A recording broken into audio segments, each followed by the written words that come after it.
Hi everyone, I'm Dima and I'm a part of Yeagers project. At Yeagers we build useful tools for traders, the tools that actually work and actually help you trade. Today I'm going to be talking about how do you select the right trading agent for you. On our platform we have around 500 agents listed.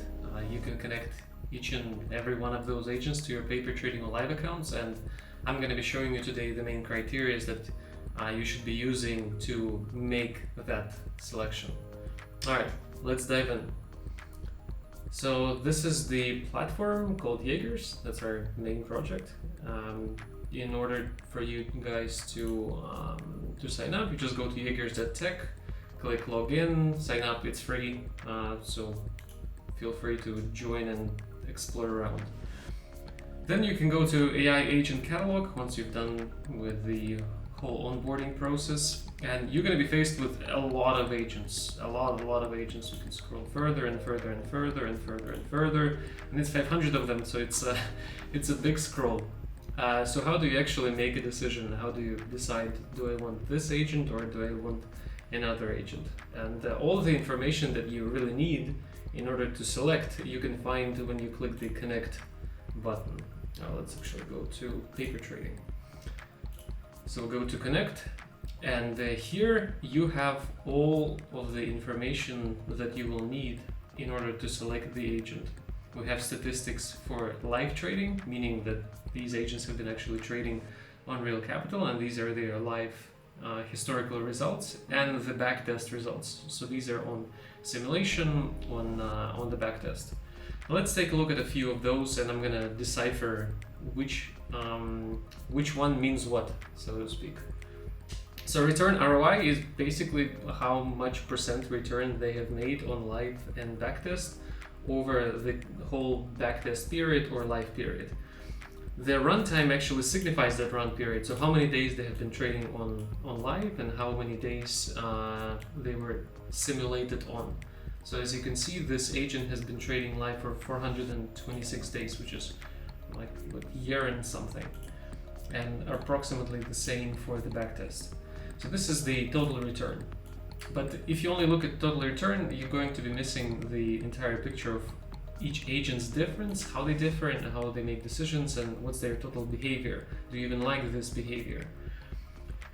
Let's start with those. The primary thing that everybody definitely should look at is the Sharpe ratio. And Sharpe ratio, in simple terms, tells you how stable that line is. So how stable the earning is, or how stable the loss is if the agent is losing. And the higher the Sharpe ratio, the better. So if you have a Sharpe ratio of just 1, that means the agent has been taking an approximately the same amount of risk as it was earning on average. So ideally you'd want to look at those agents with higher Sharpe ratio. But again, it depends on you. Maybe you want a little bit more risky strategy, then your Sharpe ratio doesn't really matter. But if you do want a bit more stable type of behavior, then you would look at a higher Sharpe ratio. Next parameter is the max drawdown. Max drawdown basically means the maximum dip. You see all these dips. This is when the agent was losing. So what is the highest dip from peak? And the highest dip from peak is 24% on the live results and 45% on the backtest results. So this gives you additional piece of information like, okay, so how much does it actually dip and what to expect from this agent? What's the average? What's the max in historical terms? Then the win rate, so this is what amount of trades it actually is winning, and you can see this agent is only winning 50.4% of his trades, so it's around 50-50. But as you can see, his gains look to be higher than his losses, which is where the performance of this particular agent comes from. This is the total amount of trades this agent has done on live and backtest, and out of the amount of trades, so you obviously know what's the trading frequency. So on average, this agent has been putting 1 trade per day. As you can see, there are periods. Let's take a look at it a bit deeper. There are periods where there would be like a month where it did not do any trades whatsoever, and then a bit more frequent trading. But on average, this agent would be trading once every day. And another important statistics to look at is the asset correlation. So the underlying asset that it's trading, in this case it's Hedera, Khbar USDT pair, in order to see the behavior of their underlying asset, to see what if you bought the asset instead. You click this button here, compare to holding, and let's expand that to see a bit better view. So if you bought this asset at this day, you would be having this much today. And the correlation shows how correlated the results of these agents are to the underlying asset. As you can see in this agent's instance, the correlation is negative, so it's moving in the opposite direction. And negative 50% approximately is the correlation. Versus on the back test, let's look at it on the back test, it was a positive correlation. The asset was also going up and the agent was trading up with him. So this is for you to consider when you're making your selection. We've looked here at one type of agent. What about other types, right? So this one is kind of 50-50, decently often trading, decent Sharpe ratio. Let's take a look at an example of an agent that is trading more often. On Tron, I believe we do have quite a lot of these agents. So let's take a look. Loading stats. Okay. So this agent's behavior, as you can see, is entirely different. Entirely different. It is definitely trading much more often. It says it's 2 per day, but it looks even more than that. The Sharpe ratio is lower, and as you can see, the behavior of it is much more choppy. So the Sharpe ratio would show you how choppy the behavior of the agent is. The max drawdown is higher. I think this corresponds to that exact drawdown here. The win rate is smaller, so it's only winning 45% of its trades. Same as on the backtest. It's been running for overall longer, and the asset correlation is at 96%, and the backtest is almost at 100. So the backtest, it's basically the same as holding an asset. And if we click compare to holding, as you can see, it does look, it's very much correlated to exactly what the asset is going to be doing, which could be a good thing and a bad thing. If the asset is trading up and this agent is trading long, holding the agent is better than holding an asset, because as you can see there is a gap. This agent has earned more than the asset itself.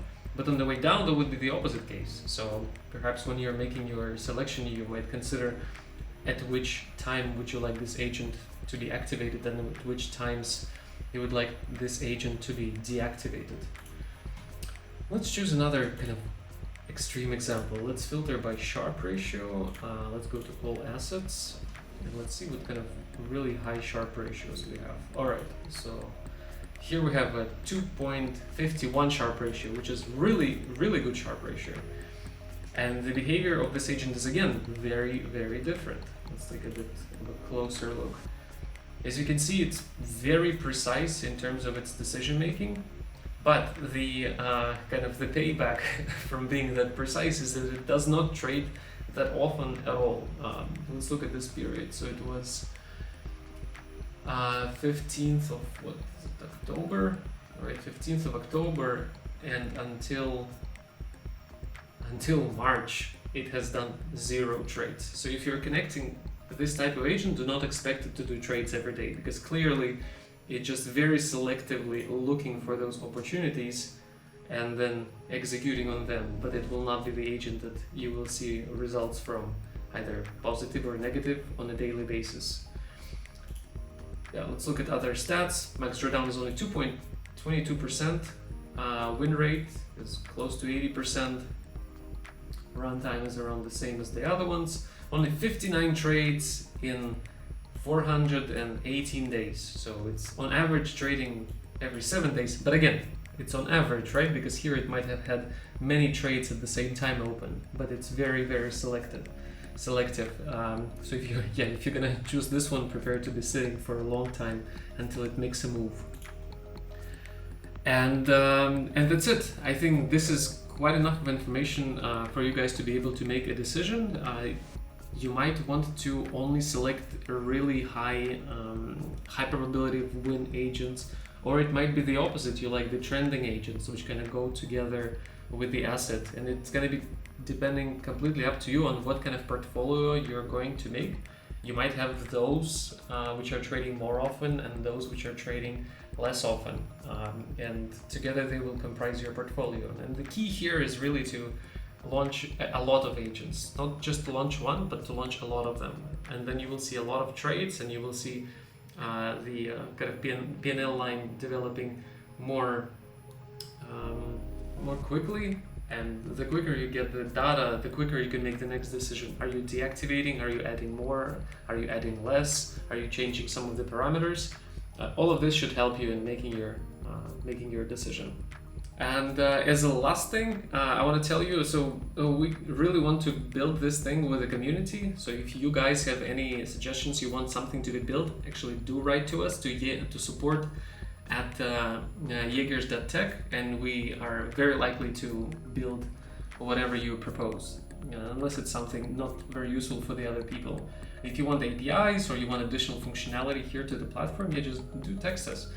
Additionally, if you want to have higher limits on your paper trading, you want to test more agents, the base account is only providing you 5, but again, we're a small team, so we don't mind really giving you more access if you ask for it. So if you want more paper trading access, just text us to our email support@Yeagers.tech, and we will just rack up your limits. Just make sure you're writing from the same email that you register your account with, so we can easily find you and improve your limits.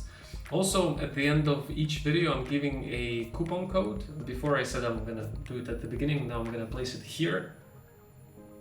This is a 50% off coupon code. It's only going to be active for 5 first people. So if you want to grab your monthly plan, yearly plan, here's your chance. It will deactivate in 2 weeks. So yeah, hurry up. Otherwise, that's it. Thank you guys so much for watching, and I'll see you in the next one.